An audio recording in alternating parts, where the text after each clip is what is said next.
self-portrait I have created is a collage.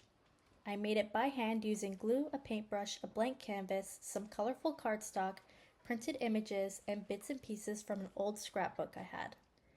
The idea behind this collage is that it offers a glimpse into my identity and journey so far through life.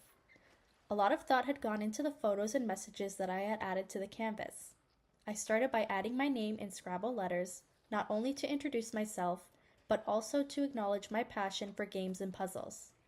This passion is further represented by the dice, puzzle pieces, chess pieces I had added throughout the video. I then added a framed photograph of myself, allowing the viewer to see the face behind the collage, and included a photograph of my dog, whom I hold an enormous amount of love for. On the left side of the canvas, I added some photographs from my travels through Europe, including a photograph of the Colosseum from my trip to Italy and a photograph of a lighthouse I had passed on a boat tour through the Amalfi Coast. Many of the images on the left side represent my love for travel, including a small postcard, a passport, a compass, and a world map, as well as acknowledging my Italian heritage. In the bottom left corner, I had included an image of books, which symbolize my love for literature and writing. You can see this later when I added a picture of a journal. I have also added a few tickets to my collage to symbolize fun experiences I have enjoyed with family and friends, as I truly value the relationships with those close to me and look back on many of our adventures with love and happiness in my heart.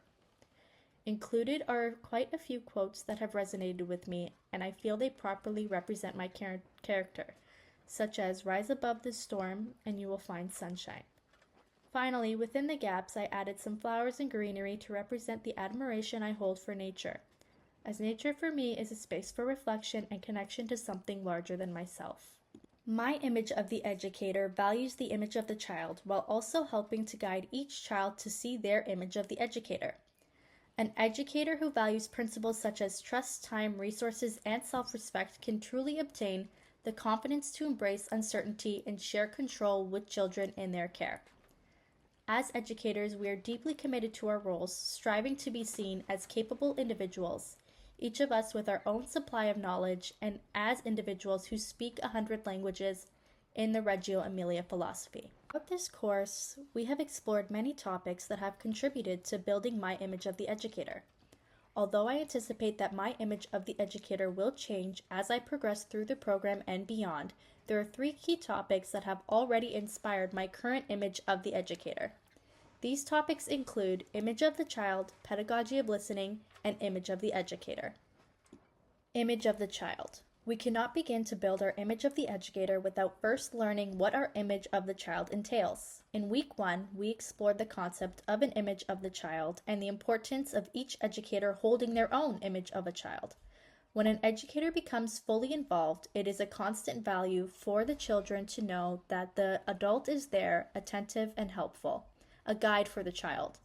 This is something that's right for us, and it's right for the children.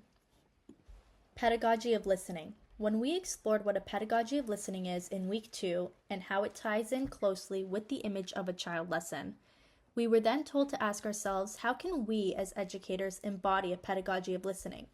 The pedagogy of listening refers to how we listen to the child, to the family, and our peers. When we uphold our image of the child, we must ask ourselves if we are allowing each child to be capable or if we are limiting them from risk-taking, which is part of the child's autonomy. To listen is to see a child as capable, a key aspect of upholding an image of the child. When we embrace a pedagogy of listening, we must display empathy, patience, understanding, respect, trust, and many more. Image of the educator. The concept that has contributed to my image of the educator is the lesson on the image of the educator itself, which we covered in week 9. The image of the educator is a powerful concept. It entails that the educator's image of the child must be strong and healthy, as it significantly influences the child's image of the educator. This increases the weight of our role as educators in shaping the child's image. I believe that we cannot truly provide a trusting working relationship with a child unless we sincerely believe that she is able to make logical decisions and able to direct her own learning by experiencing through her many senses. The studio experiences I participated in throughout the semester have reinforced the fact that art is not just about final products or finishing touches, but rather about the exploration and happiness one can find within the creative process itself. As I refer back to my emerging inquiry question from a previous assignment, how does freedom of expression open up the opportunity to challenge the preconceived beliefs of how children and adults should be creating? We can see that this question comes full circle, highlighting the relationship with art between both the child and the educator. As previously mentioned, an educator must be deeply committed to their role by immersing themselves and the children that they work with into an art experience.